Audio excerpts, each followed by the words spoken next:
Okay, today, long overdue, we're going to look at Martin Sellner and his little orbit. And, recently, let's stack this one. Recently, this Martin Sellner was put forward by none other than Colin Robertson, Millennial Wars, as being the one greatest example of people doing good things within the movement. He then went on a big fetch about people damaging the movement, damaging morale within the movement, misfits. Who are you talking about, Cole? I don't know, mate. Whatever. But I thought, well, okay, Colin, let's have a look at your great hero, Martin Sellner. The giant bestroding nationalism. Of course, he's not a giant, is he? Of course, discussed at length. Far from it. But anyway, let's continue. The sort of main body of this ramble is going to be taken from a document by Justice for Prosperity, which I'm just kind of using as a structure because it is a very good structure. Now, here is your narrative defense for any parasocial bros here, for any dissident right, sub 100 IQ people, of which there's quite a lot. This is your get out of jail here. This is your defense, so take it. Justice for Prosperity is not based on red pills. They are, it would seem, I don't know if they're leftist, but they're certainly, they would seem to be against remigration. And I don't know if they're pro-LGBTQWRERT, but they certainly, they view people who are against that as being negative. So, there you go. You can say, this is leftist, and do all that stuff if you like. Knock yourself out. There's your get out of jail. I mean, they've done good research and it crosses over with other good research, and I'm going to use it as a structure. Smash the dislike, do all you want, whatever. Anyway, let's continue. So, this is talking about the Save Europe Act, which is a campaign which has been organised by a gentleman fundamentally by Forum voor Democratie, which is a Dutch, ostensibly far-right party. I think the leader is, I'm not sure he's still the leader, but it was certainly spearheaded by a man called Thierry Baudet and Eva Vlading, whatever, Eva, the skank. And Austrian far-right extremist Martin Sellner, and backed by the likes of Ludwig de Vos, Viktor Orban. Greg Johnson had a little bit of cry about Viktor Orban, didn't he, when he got, kicked out? Well, whatever. And Santiago Abascal. I mean, I know Viktor Orban, obviously. I know where his sympathies lie. And I've got a very good feeling that Santiago Abascal, I don't know the first guy. But, well, whatever. We'll move on. Well, okay, we're just going to take this bit by bit here. So let's get into Thierry Baudet. He's the guy behind Forum van Democratia. And I've just done a bit of background reading about Mr. Baudet. Okay, so Thierry Henri Philippe Baudet was born, in January? Don't need to know when. 1983, so he's, 43 years of age. His background, apparently, is partly French Huguenot and partly Dutch Indonesian. It's interesting. I mean, if you look at him, you might think he was something else, but I mean, I don't know. Fair enough, mate. Possibly. And his political rise is interesting. We'll get straight into it. He sort of really broke into ascendancy. Let's get Baudet initially entered public life through campaigning against deeper European integration. He founded FVD, Forum van Democratia, first as a think tank and later transformed it into a political party. His major breakthrough came through the campaign for the 2016 Dutch referendum on the EU-Ukraine Association Agreement, in which the no side won. So that's how he made his bones politically. Maybe he received some funding, I don't know. This is 2016, remember, this is a long time ago. FBD entered Parliament in 2017. So fresh on the wake of that success, it seems that, funding might have become available. This is supposition, but whatever. It entered Parliament in 2017 and briefly became the largest party in the Dutch provincial elections of 2019. We'll skip on to the rest, and this is the stuff specifically. This is from Wikipedia regarding Russia and Ukraine. Russia became central to his politics before the 2022 invasion. Oh, fancy that. Well, 2016, yeah. During the 2016 Ukrainian referendum campaign, Bodo worked alongside figures promoting strongly pro-Russian interpretations of the conflict.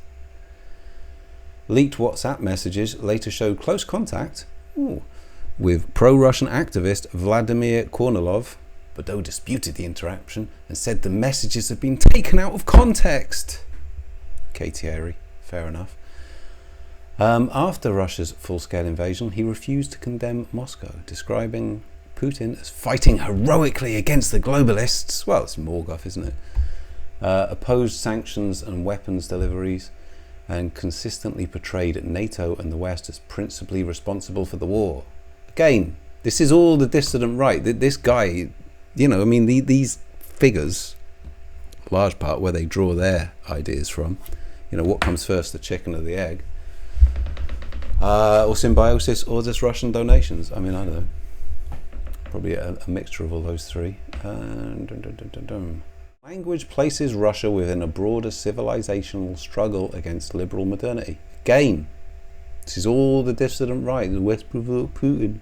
Whoa, another white pill is the war in Ukraine itself, or all the fucking rest of it. We'll just roll off that and we'll look at his organisation now. Forum voor Democratie is a Dutch radical right-wing party founded in 2016, led by Thierry Bodo. We'll just look at this document here. This is from the NL Times, presumably the Netherlands Times. And there was another politician who called for an investigation into Thierry Bodo, his political ties, after Bodo refuses to condemn the invasion.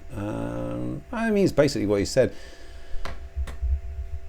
The guy is... I'll just put some screenshots on the screen so you can just read this in your own time, really. He said the West's caused this.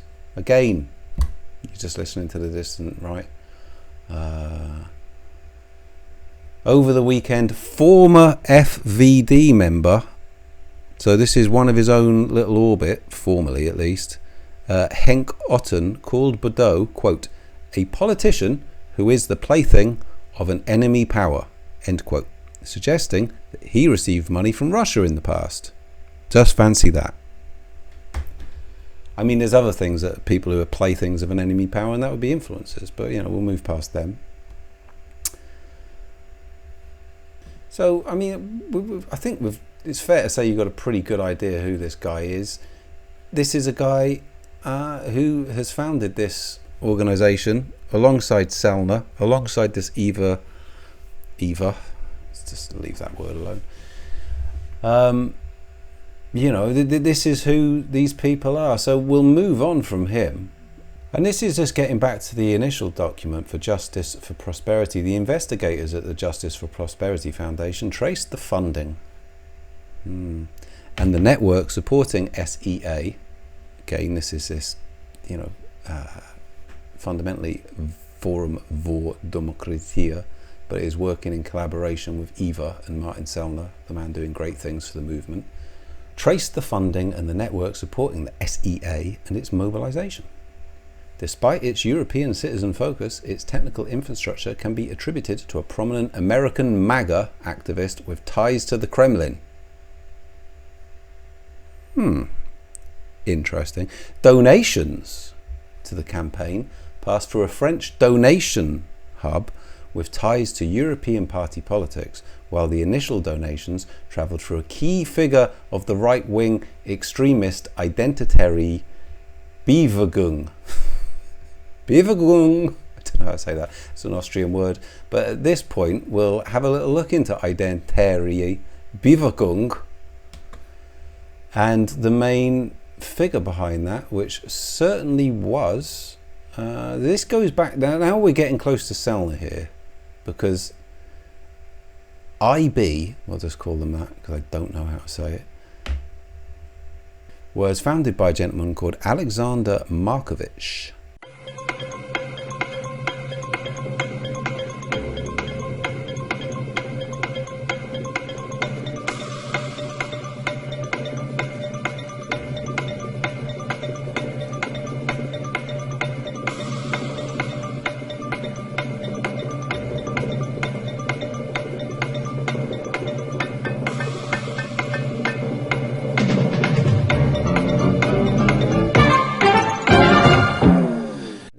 That sounds kind of like Serbian or something.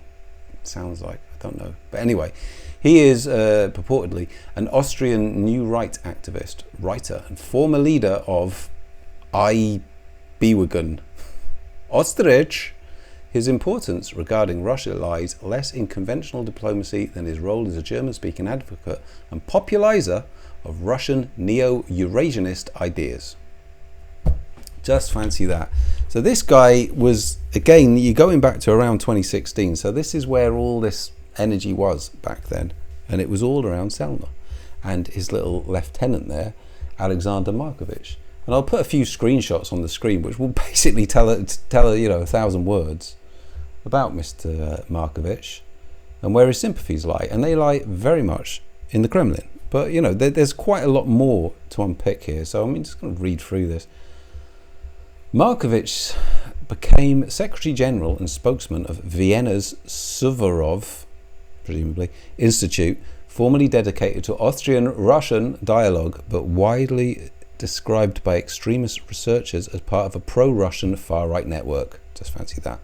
The Institute has hosted or promoted figures associated with Russian nationalist and Eurasianist politics, especially Alexander Dugin. Oh.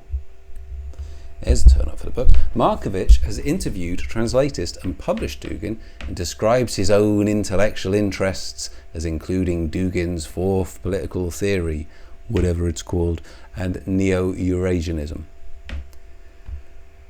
Well, in 2018, Markovich publicized receiving an award connected to Vladimir Putin for his involvement in the 2017 World Festival of Youth and Students in Sochi. Isn't that nice? That's in Russia. That is evidence of recognized participation in a Russian state-sponsored event, although it does not by itself prove that he was formally employed or directed by the Kremlin. You know what I think. We've just got a brief summary here. His views on Ukraine. Markovich presents the Ukraine war primarily through a Russian civilization and geopolitical framework. Again, dissident right. Rather than through Ukrainian sovereignty or international law. In his writing, Russia is depicted as the central power of an emerging multipolar Eurasian civilization resisting an American-led liberal world order. He treats the invasion as a historic turning point that undermines Western unipolarity and advances development of a multipolar system. And that source there is from Arctos. So if you want to say, you're interpreting things, no, I'm getting stuff from fucking Arctos. 2 years of war over Ukraine. What comes after the end of history? This is an essay written by him 2.5 years ago nearly. You could go through it if you like. I mean, in this essay, he's got a chapter called The Prelude to the Military Operation. It's a military operation, guys. Didn't put special. I mean, be a bit careful there, Alexander, next time you're off in Russia, but whatever. A response to Western aggression, not a war of aggression. So it wasn't a war of aggression. I'm not going to bother getting into this. Whatever. Join the dots. Yeah, I mean, he just, he spells Kiev, with an I, just like Morgoth and all the rest of them, for the reasons that he's funded by the same people. That's what I'm going to say. Russia withstands Western sanctions. Oh, so based, so trad, and all the rest of it. Just like Morgoth posted.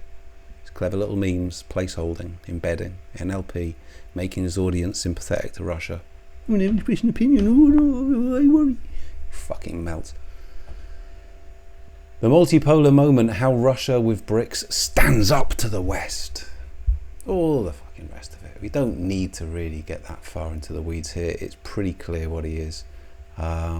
His coverage has repeatedly adopted Russian terminology and assumptions. at the beginning of the full-scale invasion, his website republished a Dugin text titled "Long Live Novorossiya." So this is some sick shit, because Novorossiya is their plan for Ukraine when they just genocide all the Ukrainians and, you know, flood it with quote-unquote Russians. Most of them won't be what dissident right spurgs who know nothing about the world think of as Russians. They will be Russians, which is the reality of modern Russia, which is all sorts. But they will be Russians as well. There will be some Slavic Russians, and they're scumbags too. So, you know, there's plenty to go around. But whatever. It will be a genocided land. That's what white-pilled Morgoth.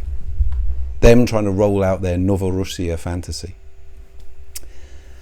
You know, that guy, the philanthropist on Odyssey, Orthodoxy, who gives money to Mark Collette and Millennial Woes and many others via Super Chats and asks them leading questions pertaining to Russia and Ukraine. He, on his emblem, has got the Novorossiya emblem. There we go. Just coincidence, I'm sure, but whatever. Another question. This is from Orthodoxy. Would Woes and AA volunteer for the army if Britain found itself at war? Well, I'll go first. No, because I don't. The regime that governs Britain today is, you know, drag queen story hour, mass immigration, feminism.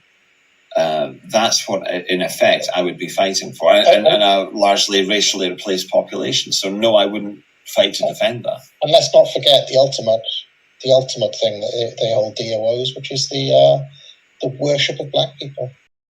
On his emblem, has got the Novorossiya emblem. There we go. Just coincidence, I'm sure, but whatever. It also carried Dugin's denial of Ukraine's viability as an independent state. Well, yeah, it's 404 state, is it? Doesn't look that way to me, Alexander. That's both of you. Including the claim that Ukrainians, described in Imperial Russian terms as Little Russians, had proved incapable of constructing statehood. Again, that's not aged well, is it?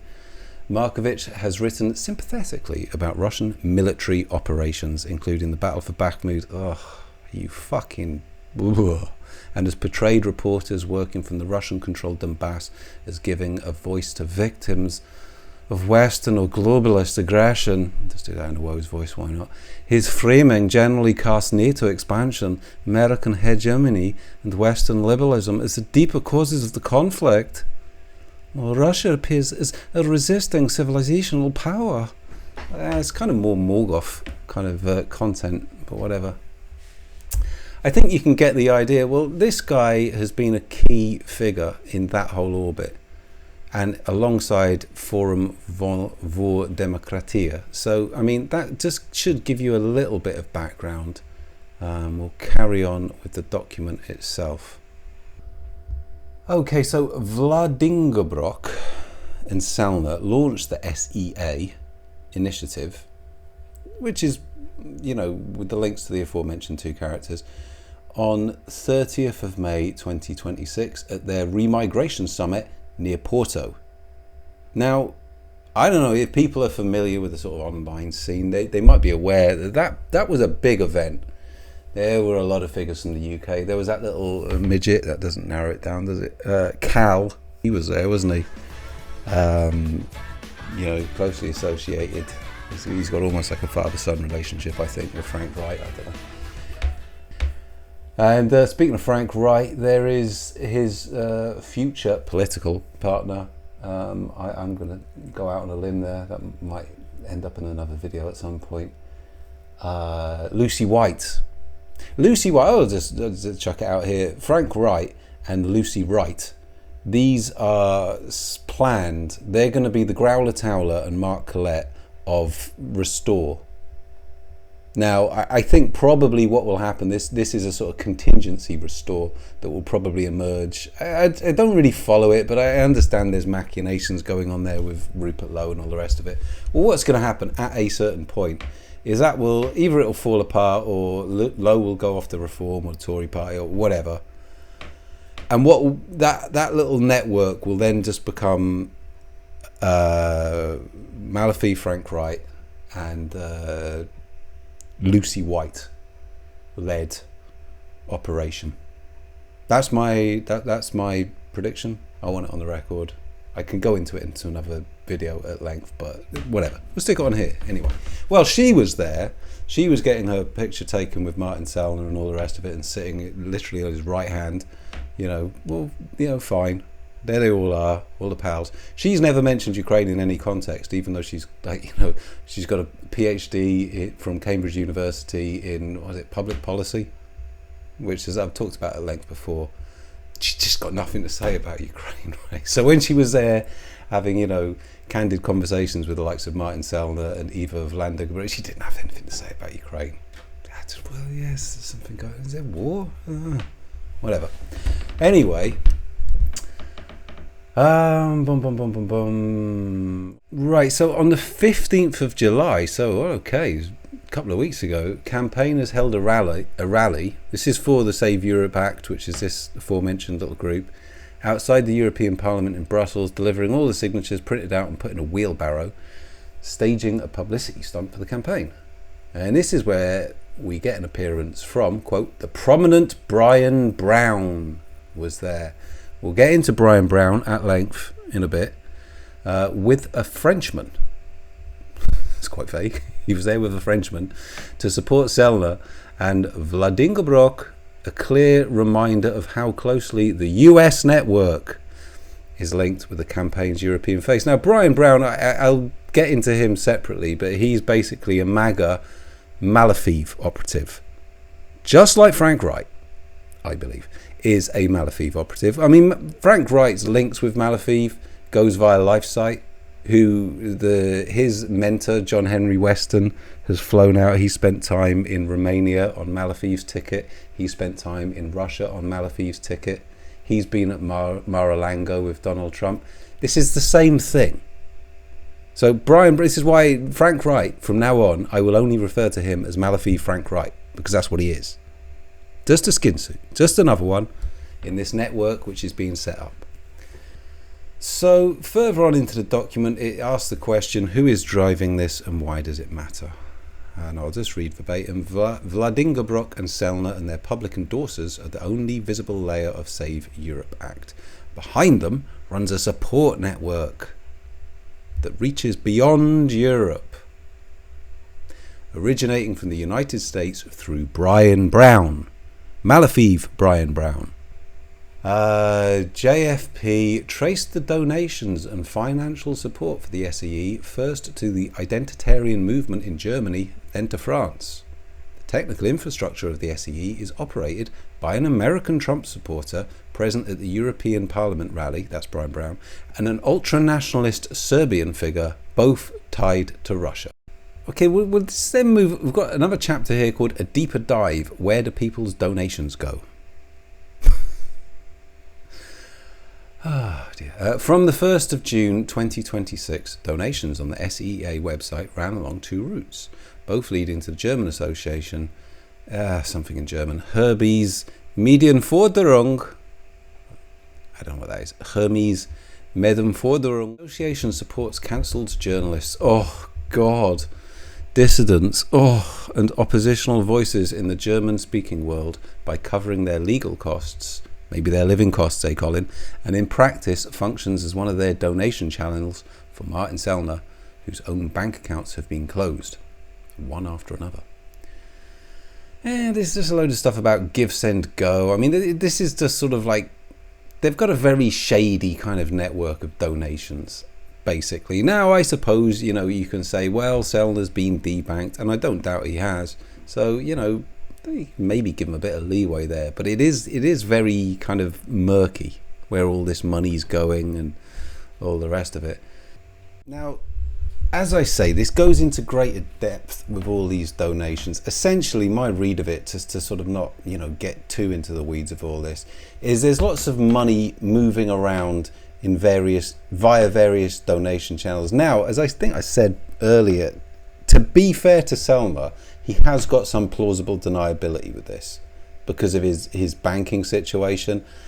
But where it does get more questionable is the emergence of a gentleman called Guillaume de Thieloy, who is a French publisher. And this guy he's just another, it just seems like rolled off the conveyor belt, based Christian. Just like Malofeev, Frank Wright, just like Malofeev, Brian Brett, just like all these fucking people. Because this is what they're doing. They're building skin suits. So they're doing the whole kind of based Christian thing, which is Malofeev. I mean, it's not to say everyone who's a based Christian works for Malofeev, but when they've got all these ties, this is what Russia is doing. This is the skin suit that they've decided to go with, in large part, for carving up these kind of demographics and building up skin suits. Because it's all a kind of, it's slightly softer. You can say, the West is like going away from tradition, which is all true. So it's quite a convincing camouflage that they use.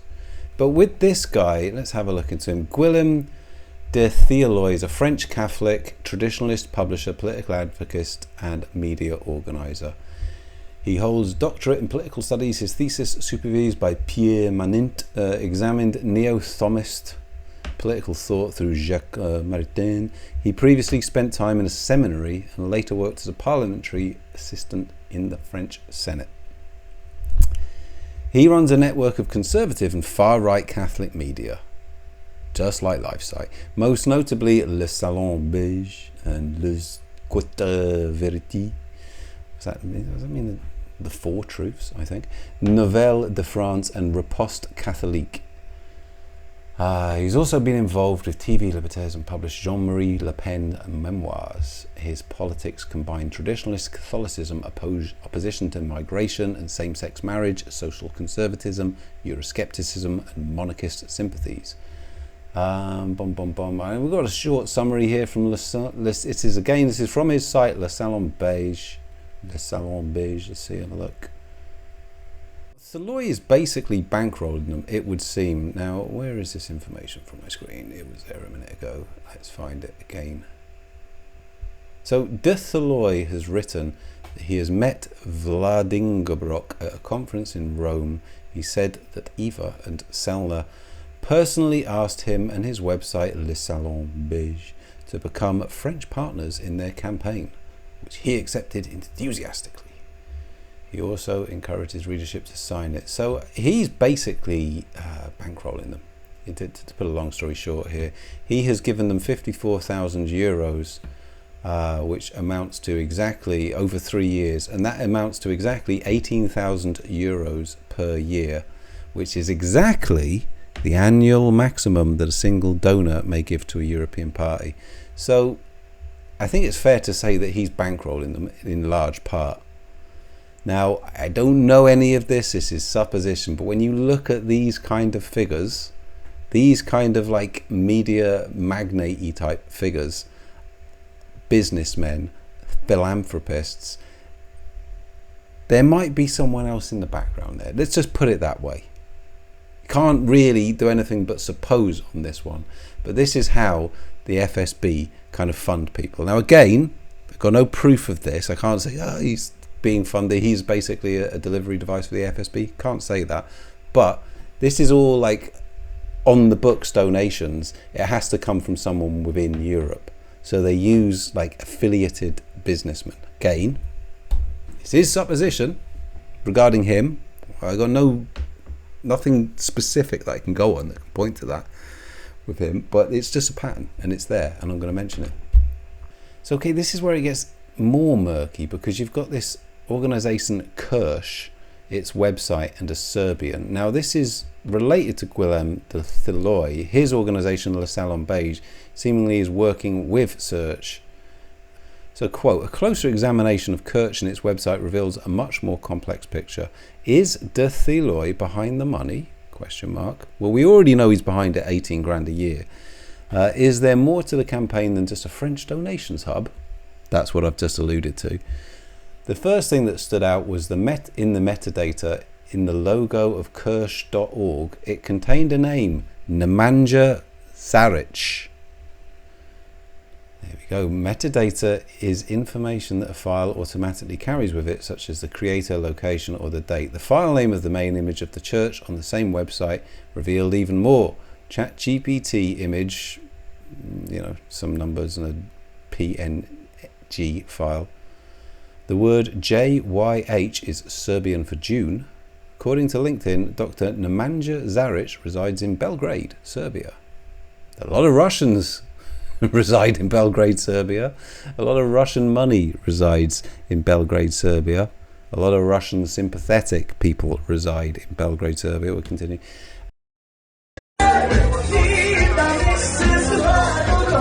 in Serbia. I have one thing to say. Kosovo, yes, Serbia. We'll continue. And is the co-owner of Inond LLC. Okay. JFP set out to investigate Inond in greater depth. So here we go. The domain gives itself away. Until now, our investigation was about names, metadata, URLs, and registered addresses.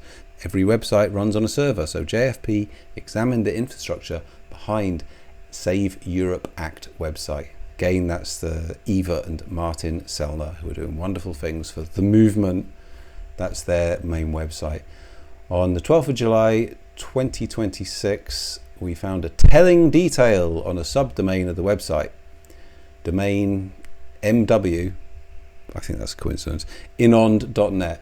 This is also confirmed by DNS records. Both subdomains point to the same address.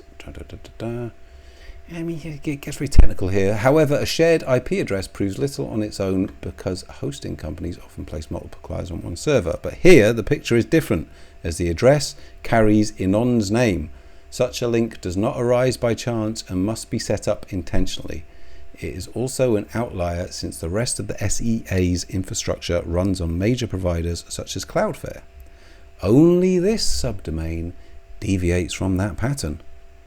The website of Sellner and Eva therefore partly shares infrastructure with the company Inond. So what is Inond? Inond is a fundraising marketing agency, and according to its website is located in Washington, D.C. By its own account, it focuses on, quote, conservative leaders and organizations. In October 2017, the company registered a branch in Belgrade, Serbia. What are the chances? Its clients include the International Organization for the Family, IOF, and Le Salon Beige. What are the chances? Owned by the previously discussed Guillaume de Thiloy. The hosting company Alternate Cloud also appears among the client logos. So, I mean, this is technical here, but two of Inond's services are demonstrable. One, the mail infrastructure for the campaigns of Le Salon Beige and various other domains via the email software Sendy and Inonde's mail service. So there's a direct connection there. The content and technical management of self-proclaimed conservative Christian and pro-life activists. Doesn't this sound very much like Malofeev Frank Wright? Self-proclaimed conservative Christian and pro-life client. Again, this isn't Malofeev Frank Wright in this instance. This is Malofeev Brian Brown, who we're going to get into in a minute. He is, quote, an American pro-MAGA figure of considerable significance to this investigation. So let's have a look at Malofeev Brian Brown, which really is the shorthand, and it's kind of all you need to know. I think he has actually got direct links, just like Malofeev Frank Wright's organisation and mentor LifeSite John Henry Weston. Anyway, let's get into this. Brian Brown with, quote, great friends, Dr. Nemanja Zaric and Guillaume de Thiloy. Some photos there, put them on the screen. Brown's reach goes beyond Inond. He also owns Altern Cloud, a hosting company that markets itself specifically to conservative clients who have been turned away elsewhere, which makes it a small and ideologically selective platform rather than an anonymous mass market host. The SEA's mail subdomain sits on an Altern Cloud server in the same place as Brown's own IOF and legal defense fund for John Eastman, the lawyer who devised the strategy for Donald Trump's attempts to overturn the 2020 election result. It's all very MAGA, isn't it? It's all very coded with MAGA, just like Chabad. The setup follows the pattern Inonde build for its clients. Even though the campaign's emails themselves go through a different provider, this means that someone with administrative control over SEA, Save Europe Act, that's Eva and Sellner's domain, chose to build this on Brown's infrastructure. So Again, this is kind of technical and it's maybe a little bit unwieldy, but basically it just shows you the connection between Malofeev, Brian Brown, and Save Europe Act, aka Martin Sellner and Eva Vladimir-Brok. Brown has also spoken publicly as though the campaign were his own. When an ex-user called the SEA Act a hoax on 31st of May 2026 because confirmation emails were not arriving, he replied that the servers were overwhelmed with signers, called outages normal for a campaign that size, and predicted it would reach 2 million signatures. Apparently he got 650k, well, whatever. Okay, so let's get into Brian Brown and, quote, his close ties to Russia. Brian Brown has never made the headline for his technical operations. He is an American anti-gender activist. Strange way to put it. He's anti-LGBT, but you know, I mean, it's just a skin suit, isn't it? And has for many years been the chairman of the World Congress of Families, an ultra-conservative network opposing abortion and same-sex marriage and blah, blah, blah.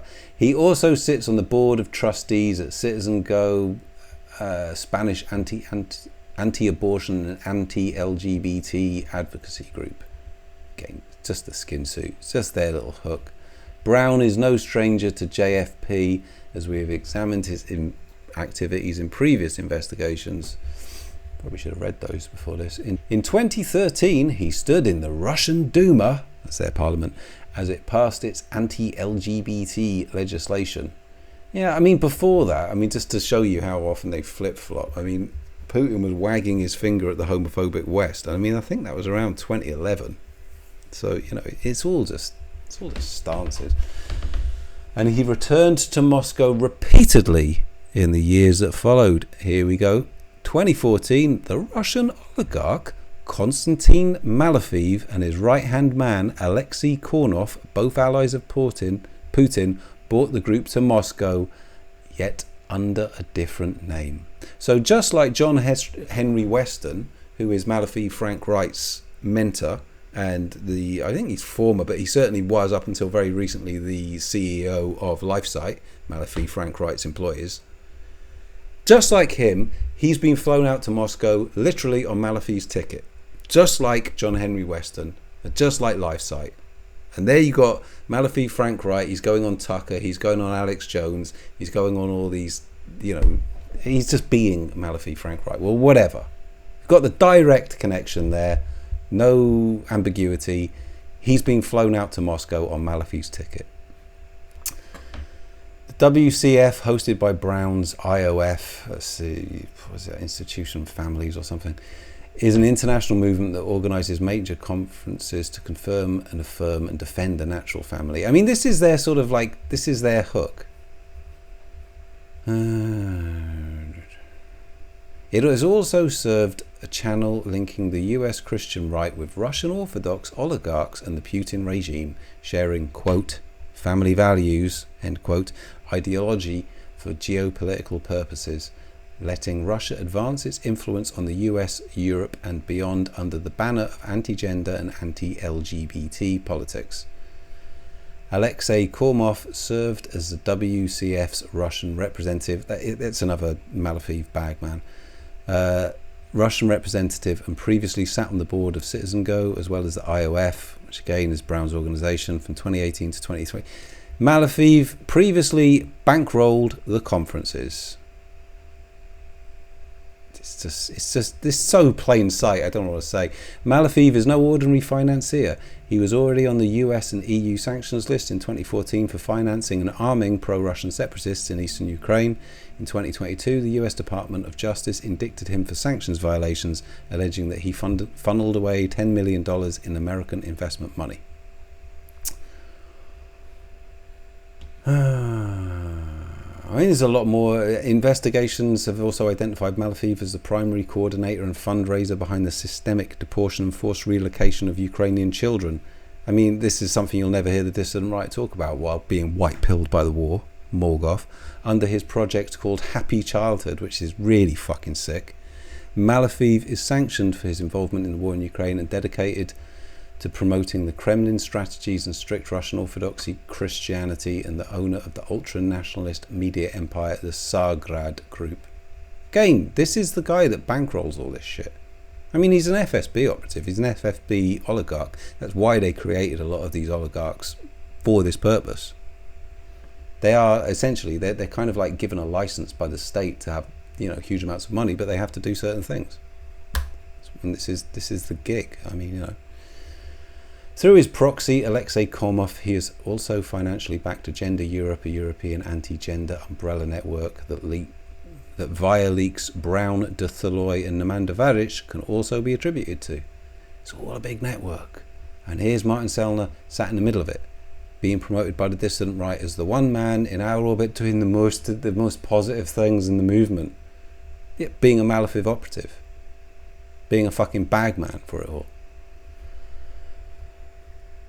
Skin suiting what should be European nationalism for the benefits of the Kremlin. Melanie Woes calls that the one man who's doing the best things in our movement. I mean, you know, whatever. Okay, in July 2025, Moldovan authorities stopped Brown at Chisinau airport, initially refused him entry, citing an alert on a national watch list. The written notice he was given stated the reason was, quote, a threat to public order and national security. Only after intervention by the American embassy was he allowed to enter the country after the detention. So this will be Trump's American embassy. And he went on to deliver his speech. Oh, good for you, Brian. 16 other invitees were refused entirely. He personally thanked the Secretary of State Rubio for his support in the matter. According to the Moldovan intelligence service, the conference had opaque and dubious financial ties to a sanctioned oligarch who had fled to Moscow. Or who might he be talking about? I don't know. I have no idea. The SIS also described the conference as part of a broader Russian influencer operation operating in Moldova, disguised as a cultural event. Just like the one that Alexander Markovich attended and was given an award at in Sochi. Like, I don't know. This is the same Brian Brown who now surfaces as the man behind SEA's technical infrastructure. That is, again, Martin Sellner and Eva Vlandervrok. Okay, we're getting into the final stretch here. Nemanja Zaric, the man in the metadata. So this is the Serbian with the links to Russians. Nemanja, what are the chances? Nemanja Zaric, the Serbian name found in the data of the Kirch logo, is no outsider. On the 1st of April 2017, he spoke at the regional WCF, that's Brown's organisation, conference in Paris. The WCF published a group photo of the day showing Zaric standing in the back row off the far right next to Brian Brown. On the far right of the front row stands Alexei Komov, the link to the Russian oligarch Malofeev. Guillaume de Thaloy of Le Salon Bouge, Kirsch and GT editions also spoke at the very same event. Zaric has been affiliated with the far-right pro-Russian Serbian movement Dveri, acting as the party's national coordinator. Funny how these things always turn out, hey? Brian Brown in Brussels. On the 15th of July 2026, this intersection became even more concrete, with Eva and Sellner holding their SEA demonstration in Brussels, which was initially banned by Belgian authorities. JFP identified that both Brian Brown and Guillaume de Thaloy attended in person. Wonder what they were chatting about.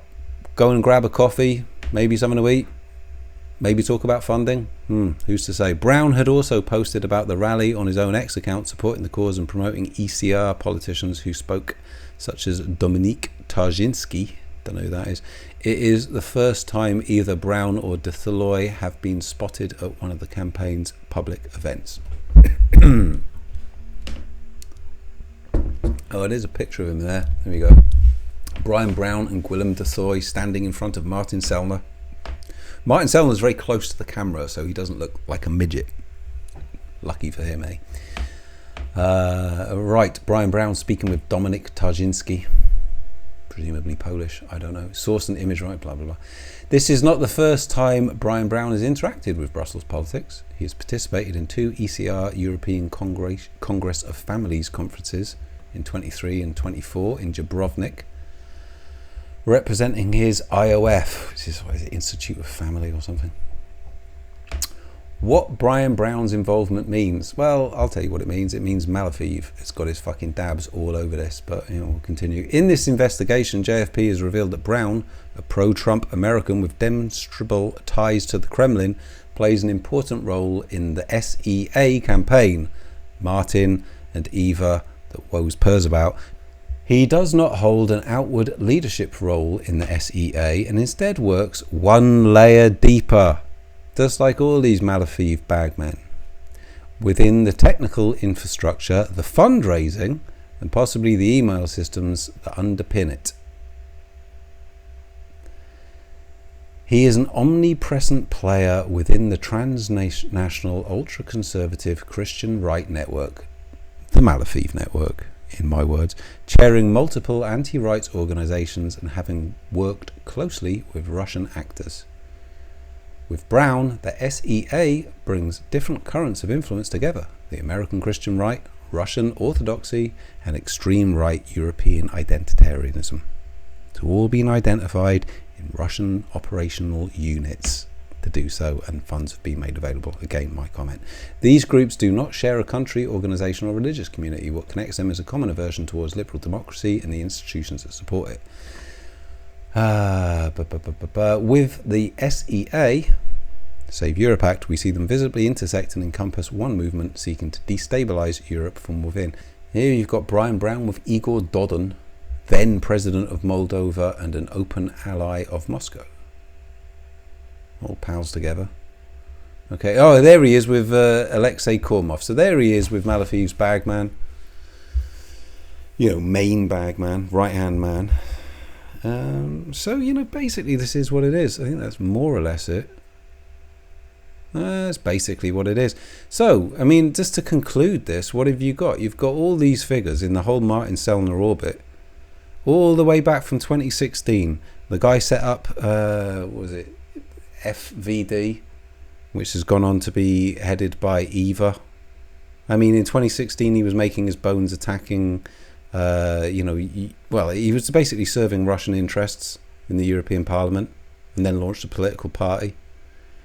Suddenly, with all the funding, all the rest of it. I mean, without just going over all these points again, you've got the Austrian, who's always on RT and has published Dugin and publishes on Arctos, telling you how it's a wonderful thing, the invasion of Ukraine and all the rest of it, just like Morgoth. And then you've got Sellner, and it just all ties in. You've got Malofeev in the background funding it, Malofeev and his little bagmen and his operatives. This is what it is. So, according to Millennial Woes, these are the people who are doing the best things in the movement right now. Well, they will do, because they're the same people, presumably, that funding you, aren't they? Who else do you get 31 grand off in 12 months alone? Well, whatever. People I talk about previously, like Dissident Right, all these, they're no marks, really. Bit of a waste of time. But, it does need to be highlighted. All that orbit. Because these are the orbiters or the influences that most people in the sort of British dissident right will be aware of. So, you can just see, but they're way, way, way down the chain, but they're still getting funded ultimately by the same people, because then when you get to the actual nub of it, to the organisational structure, which is people like Sellner and all these people, this is where the money comes from. And the influencers that are in this orbit as well, that's where their money comes from. So anyway, as I say, this has been a ramble. I'll see if I can tidy things up a little bit here and there and stick some images in. But it is what it is. People want to tell me, oh, you're fucking crazy. You think Russian money's in the dissident right. Yes, I fucking do, because it patently is. And anyone who's got any kind of objective ability to analyse data can see that. But, parasocial glows, they go a long way. Anyway, there we go. I'll knock it off for now and wish you a good day.